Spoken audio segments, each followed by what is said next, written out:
Excuse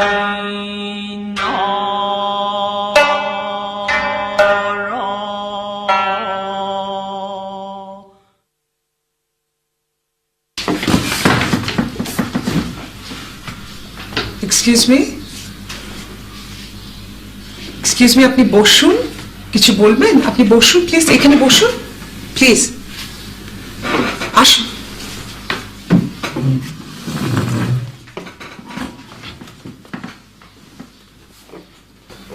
জি বলুন।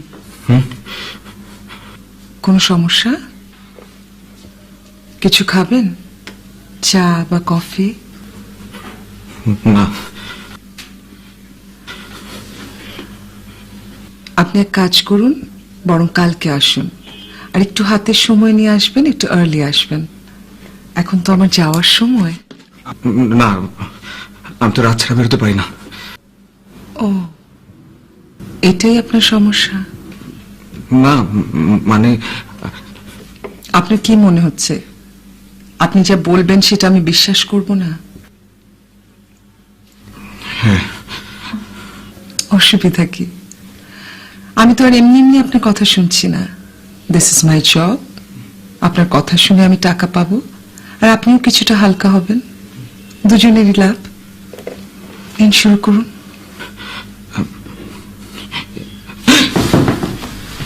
আপনার ভয় করছে? হ্যাঁ। ভয় করছে? জি। কাকে ভয় করছে? কাকে বলুন? শুন, কাছে শুন। জি। আপনি আত্মা বিশ্বাস করেন? মৃত আত্মা? জি করে।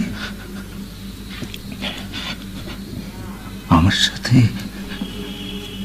একজন মৃত আত্মা বাস করে।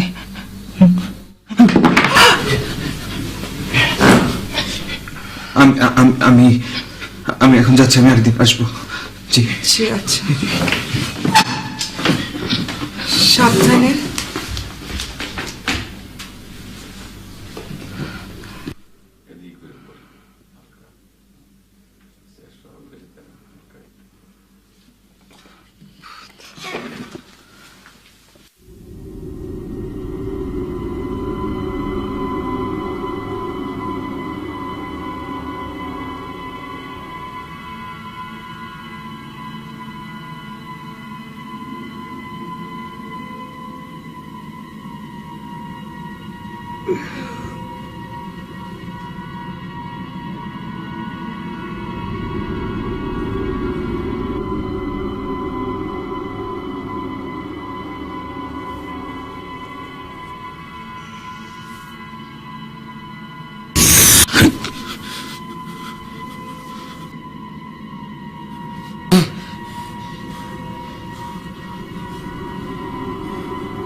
কে?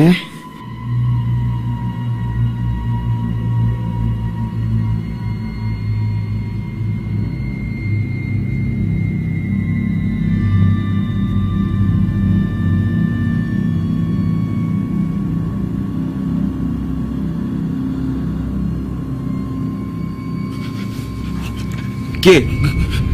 এই কে? কে? এই এই কে? কে আপনি? কে?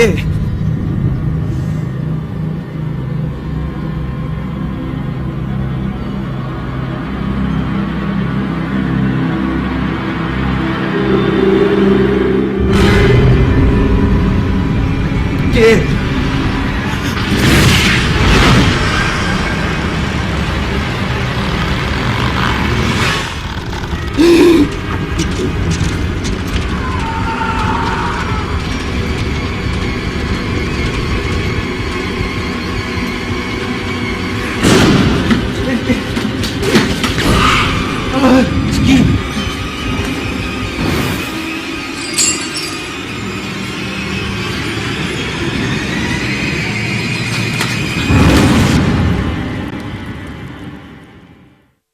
আচ্ছা, আপনাকে না গতকাল বললাম একটু আগে আসতে, আপনি আজও রাত করে এলেন। আমি আমি সারাটা রাত জেগে থাকি, সারাটাতে আমি ঘুমাই, সেজন্য। রাতে ঘুমাতে পারেন না কেন? ঘুমালেও কাছে চলে আসে, সেজন্য। ওকে। আচ্ছা, যে গতকাল বলেছিলেন মৃত আত্মা, ভূত, রাইট?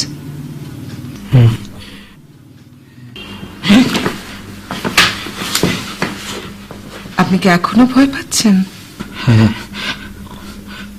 আমি যেখানে যাই ও সেখানে চলে আসে। রাস্তায়, বাসায়, যেখানে থাকি না কেন আমার পিছু নাই। আপনি এক কাজ করুন, আজ রাতটা এখানে থেকে যান, আমি ব্যাপারটা দেখতে চাই। কিন্তু আপনার আপনার অসুবিধা হবে না? না না, আমি তো বললাম, ইনফ্যাক্ট আমি আগ্রহ বোধ করছি। কিন্তু কোনো কিন্তু না, ওই যে সোফাটা আছে, আপনি ওখানে শুয়ে পড়ুন, আমি জেগে আছি। ভয় পেন না, আমি আছি।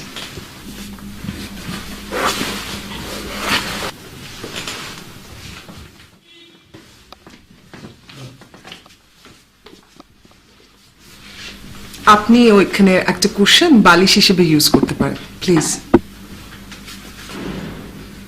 জি,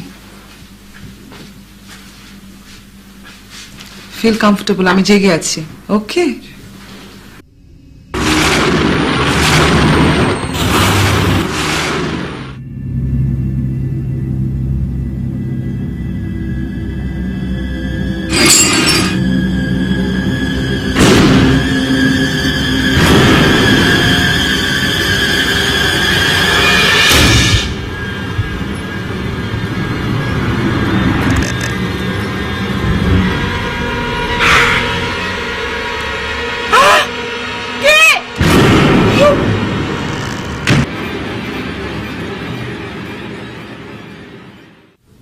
আচ্ছা, আপনার ব্যাপার কি বলুন তো? না বলে চলে গেলেন, সারাদিন কোনো খবর নেই। আপনাকে তো পুরো ব্যাপারটা আমি বলেছি। জি, গতকাল রাতে তো এসেছিল, এখন নিশ্চয়ই আপনি বিশ্বাস করছেন। এখন কিছু বলাটা ঠিক হবে না, আমাকে পুরো ব্যাপারটা বুঝতে হবে। বুঝতে হবে, বুঝতে হবে, বুঝতে হবে। তো কালকে আমি যা দেখেছি, সম্ভবত আমি পুরোটা বুঝতে পারিনি। পুরো ব্যাপারটা বোঝার জন্য আমার আপনার সাহায্য দরকার। আশা করি আপনি আমাকে হেল্প করবেন। চলুন শুরু করুন।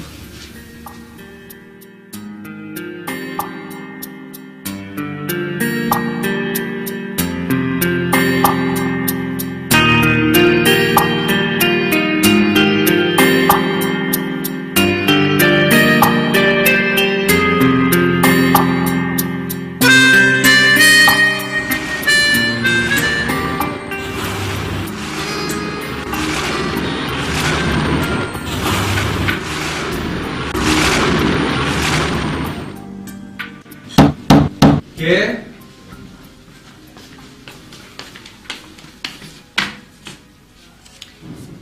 কে?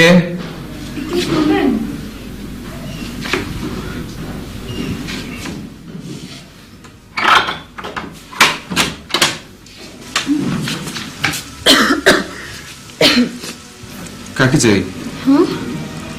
জি না, মানে আসলে ওয়েদারের অবস্থা খুব একটা ভালো না, ঝড় আসবে।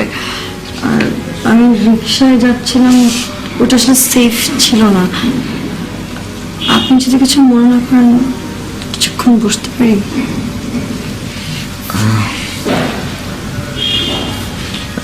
আচ্ছা ঠিক আছে, আপনি বসুন।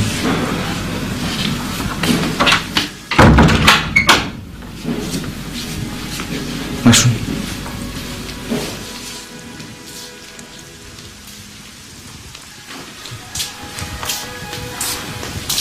বসুন।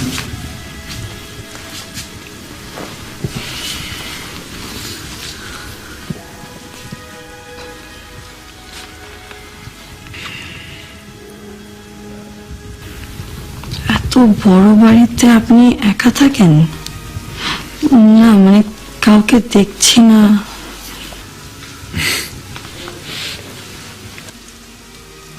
না মানে হ্যাঁ, ওটা সেরকমই। না মানে হ্যাঁ, ব্যাপারটা ঠিক বুঝিনি। না মানে বলছিলাম যে কাজের লোক আছেন, সে সকালবেলা রান্না করে দিয়ে চলে যায়, আর গেট কিপার একজন আছেন, তিনি বাজার করে দিয়ে চলে যান। এই তো। আপনি একটু বসুন, আমি আসছি একটা মিনিট। Excuse me.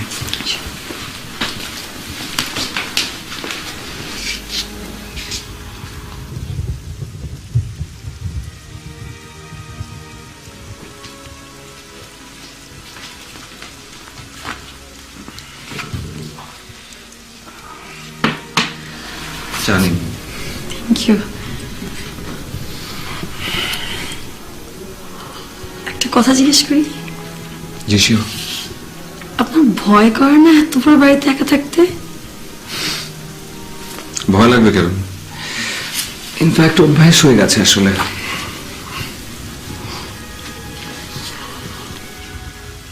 আমি না জানি না এটা কিভাবে সম্ভব, কারণ আমার মানে এখনই কেমন জানি ভয় লাগছে। চিন্তা করলে গা হাত পা ছমছম করছে যে একা একটা মানুষ কিভাবে থাকে। কেমন একটা অন্যরকম একটা ব্যাপার না? অন্যরকম ব্যাপারটা বুঝিনি। মানে অন্যরকম একটা ফিলিং। বাদ দেন, আমি আপনাকে হয়তো বুঝায় বলতে পারছি না। আচ্ছা আপনি ধরুন, মনে হচ্ছে না যে আমরা একটা অন্য জগতে, এই ছোট্ট একটা পৃথিবীতে আমরা দুইজন, আর কেউ নেই। কেন যেন একটা জিনিস মনে হচ্ছে, আপনি একা থাকতে পছন্দ করেন। ভীষণ। আমি যাই না, আমার না আসলে অনেক বেশি মানুষজন, শব্দ, কোলাহল একদমই পছন্দ না। আমি না আসলে খুব বেশি, সরি, আমার মনে হয় আমি খুব বেশি কথা বলে ফেলছি। না একদম না, ঠিক আছে। ইনফ্যাক্ট আসলে আমি অনেকটা আপনারই মতো, আমারও খুব একটা বাইরে কোথাও যেতে ভালো লাগে না, একা থাকতেই ভালো লাগে। আপনাকে আমার ভালো লেগেছে। কারণটা জানতে পারি? একই কারণ, আপনার সাথে কোথায় যেন আমার একটা মিল আছে, অদ্ভুত মিল। আপনাকে একটা অনুরোধ করব, রাখবেন? রাখবো। না শুনে রাজি হয়ে গেলেন? আমি বুঝতে পারছি আপনি আসলে কোন অনুরোধটা করবেন। আপনি আবার আসবেন, তাই তো? হ্যাঁ, কিন্তু আপনি কি করে বুঝলেন? ওই যে একটু আগে বললাম না, কোথায় যেন আপনার সাথে আমার একটা মিল আছে, মনের মিল।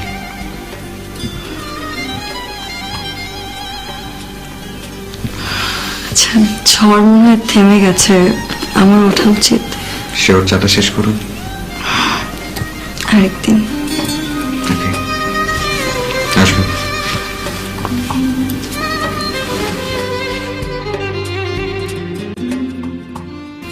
তারপর তারপর প্রথম প্রথম ও কয়েকদিন পর পর আসতে লাগলো, এরপর প্রতিদিন।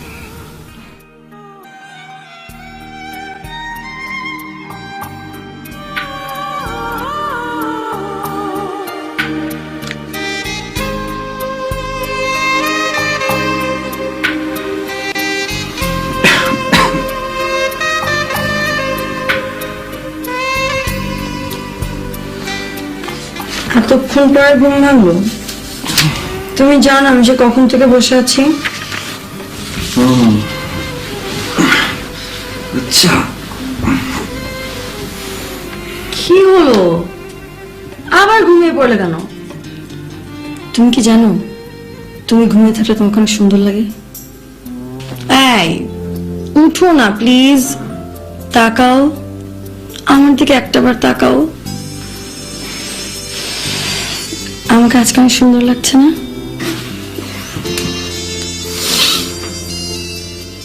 খুব সুন্দর লাগছে। আচ্ছা একটা জিনিস বলো, এই যে সাত সকালে আমার বাসায় আসলে তোমার বাসার মানুষজন কি মনে করবে? বাসার মানুষ কি মনে করবে?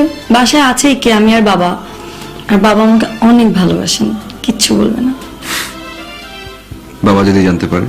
বাবা জানলেও কিছু বলবে না। আচ্ছা এগুলো কথা বাদ দাও, তোমার কাজের মেয়েটা কোথায় বলো তো? আমি এতদিন ধরে আসি, একটা দিনও তাকে দেখলাম না। ওর যখন সময় হয় ও আসে, রান্না টান্না করে চলে যায়, ওইরকম। আর কেয়ারটেকার? ও একই রকম। এগুলোর মানে কি? এটা তাদের চাকরি না? তুমি কিছু বলো না কেন? হ্যাঁ কিন্তু কি করার আছে বলো, কিছু বললেই তো বলে যে এই বাসায় নাকি তাদের প্রচন্ড রকম ভয় লাগে, তখন তো আর কিছু বলা যায় না, তাই না?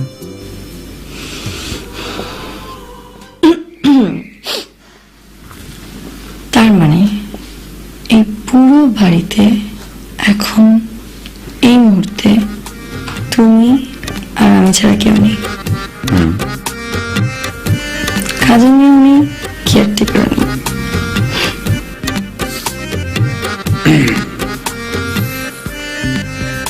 তোমার কি ভয় করছে? ভয় করবে কেন? আমার তো ভালোই লাগছে। আমার কি ইচ্ছে করছে জানো? কি? এই বাড়িতে একেবারে থেকে যেতে। ফাইন, ঠিক আছে। ও মাঝে মাঝে বুকের ভেতর একলা পথিক হাটে।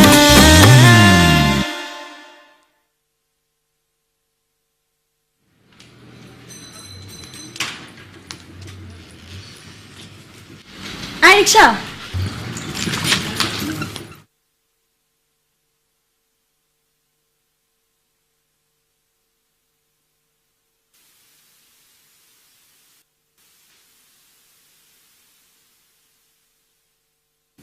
তুই নাকি এক ভূতের বাড়িতে যাস, ঘন্টার পর ঘন্টা সেখানে থাকিস, সেখানে কোনো মানুষজন বাস করে না। বাবা, তোমাকে সব কে বলেছে? ওটা মোটেও ভূতের বাড়ি না। ওই বাড়িতে নীল নামে একটা ছেলে থাকে। আমি শুনেছি ছেলেটা নাকি শারীরিক এবং মানসিকভাবে অসুস্থ। মোটেও না, সে শারীরিক এবং মানসিকভাবে পুরোপুরি সুস্থ।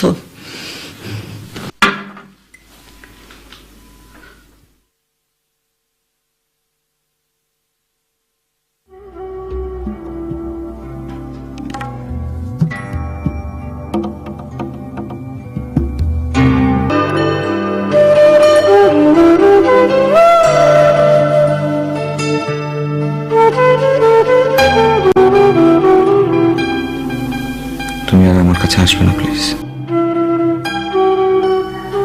কেন আসবো না? কেন? তোমার বাবা লোক পাঠিয়েছিল, সে আমার সাথে খুব বাজে ব্যবহার করেছে। কি বলেছে ওই লোক? বলেছে আমি শারীরিক আর মানসিকভাবে অসুস্থ একজন মানুষ, যেখানে তোমার চক্ষু না, আর আমি যেন কোনোভাবে তোমার সাথে আর না মিশি। নীল, আমি না বুঝলাম না, সেই লোকের কথায় কি আসে যায়? যায় আসে, অনেক কিছু যায় আসে। আমি আসলে একটা জিনিস বুঝতে পারিনি, কোনোভাবেই বুঝতে পারছিলাম না যে আমাদের দুজন রিলেশনশিপটাকে আমি আসলে ফ্রেন্ডশিপ ভেবেছিলাম,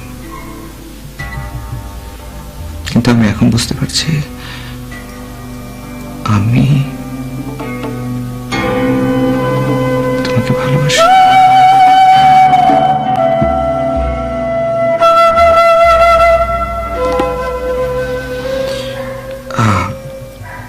এই সম্পর্কটা এই পর্যন্তই থাক, আর বাড়তে দেওয়াটা ঠিক না।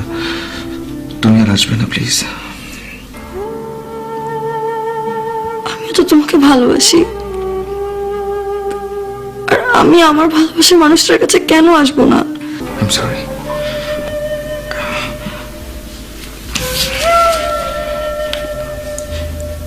এখানে অনেক কিছু লেখা আছে যেটা আমি তোমাকে বলতে পারছি না, তুমি পড়লে বুঝতে পারবে।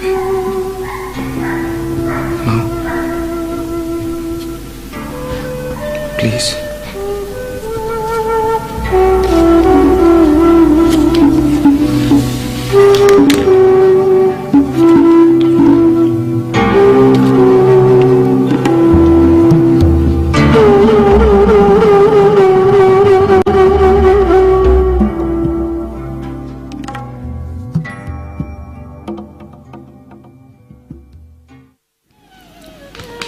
দীপ্তি, এ কথা আমি কাউকে বলিনি, শুধু তোমাকেই বলছি।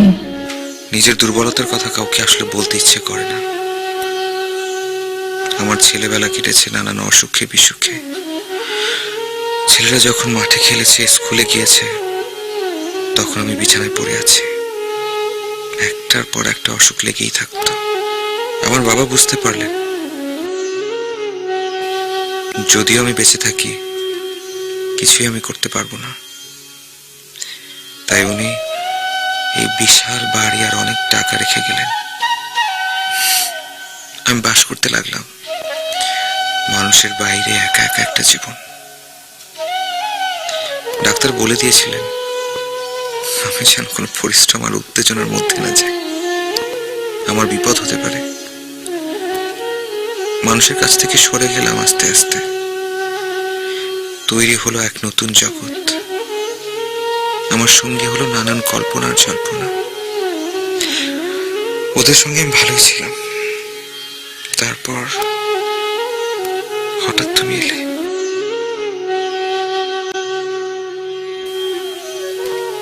আমি বুঝলাম সুখ কাকে বলে। যতক্ষণ তুমি থাকতে, না বলা কথার মতো, না বোঝা সুখের মতো শরীর কাঁপতো আমার। আর যখন চলে যেতে সারা দিন ক্ষণ তোমার পথ চেয়ে থাকতাম, কখন আসবে।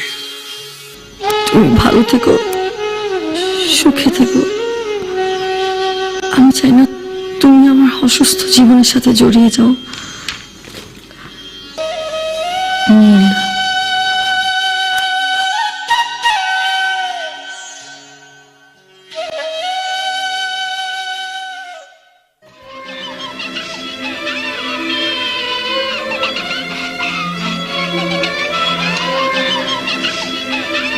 ডক্টর সোম, আমি খুবই অসুস্থ। আপনাকে কি করে প্লিজ আপনি একটু আসবেন প্লিজ। আচ্ছা, আপনি আপনার ঠিকানাটা দিন। ঠিক আছে, আমি আসছি।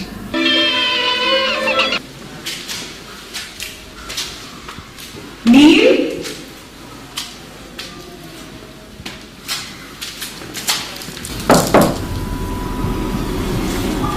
কি ব্যাপার? নীল,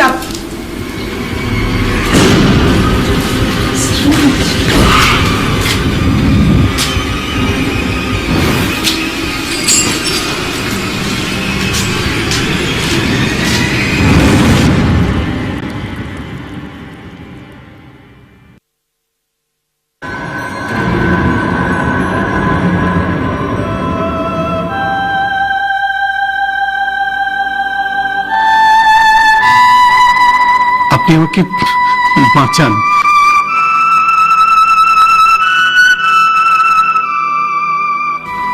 আপনি তো সবই শুনলেন। কিছু একটা করুন। আমি কি করব? আপনি আমার মেয়ের মন থেকে ছেলেটাকে মুছে ফেলুন, যেন সবকিছু ভুলে যায়। সেটা কিভাবে সম্ভব? কেন? আপনারা তো কত কিছু করেন, জানেন। হিপনোটিজম করুন। এসব কি বলছেন আপনি? কেন সিনেমাতে না দেখি হিপনোটিজম করে অনেক কিছু করা সম্ভব? ওগুলো সিনেমাতে সম্ভব, বাস্তবে হয় না। তাহলে এক কাজ করুন, আমাকে বিষ এনে দিন, মেয়েটাকে খাইয়ে মেরে ফেলি।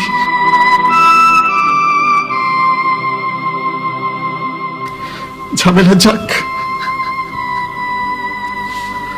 আপনি এগুলো কি এলোমেলো কথা বলছেন? আপনি বাড়িতে যান, আমাকে একটু ভাবতে দিন প্লিজ। আপনি বাড়িতে যান।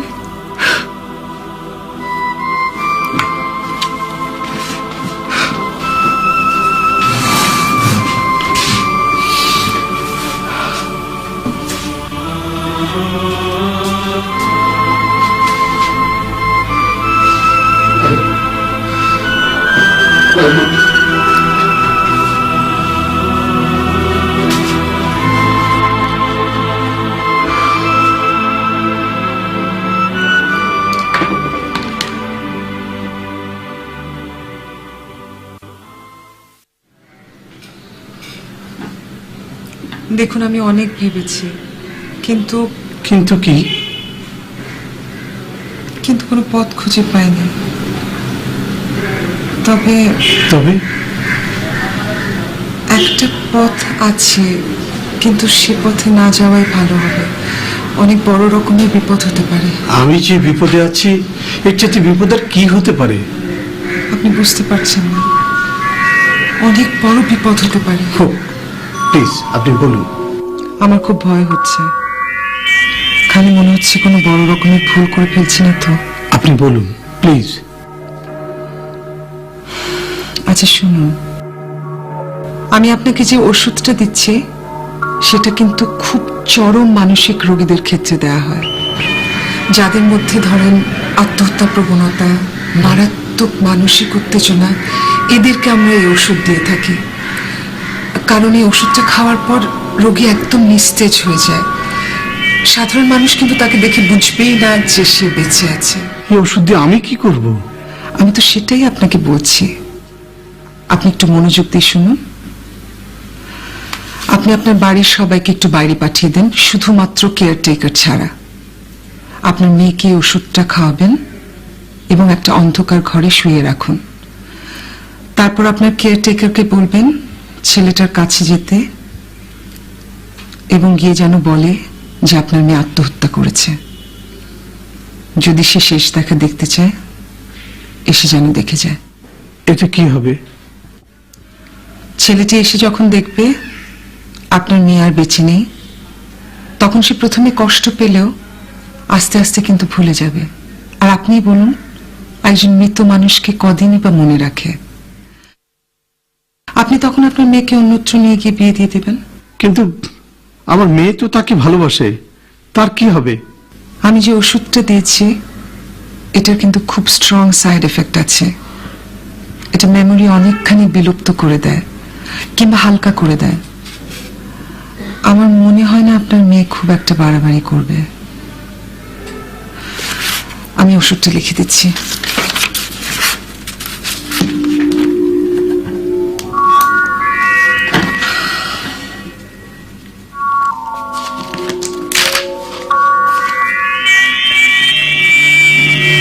ঠিক আছে, আমি আসি।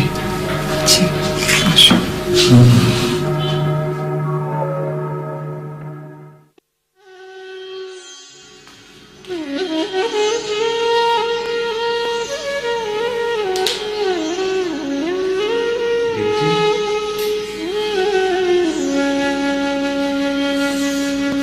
দীপ্তি, দীপ্তি, আমি এসছি দীপ্তি।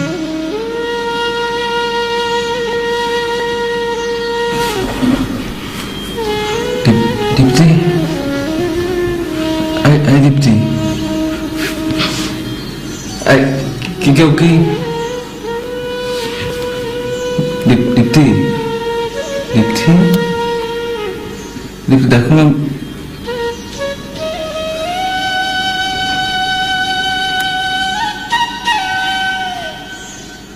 দীপ্তি,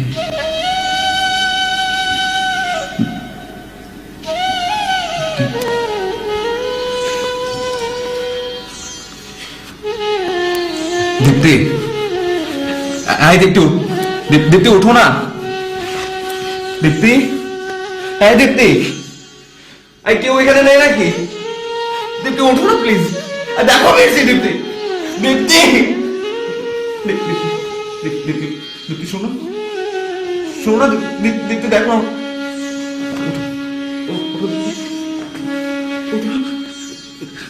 দীপ্তি, দীপ্তি উঠো, দীপ্তি দেখো, দীপ্তি, দীপ্তি আমাকে দেখো, দীপ্তি দেখো। আমি দীপ্তি, এই দীপ্তি, দীপ্তি, দীপ্তি।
আমাকে এখানে নিয়ে এসেছেন কেন?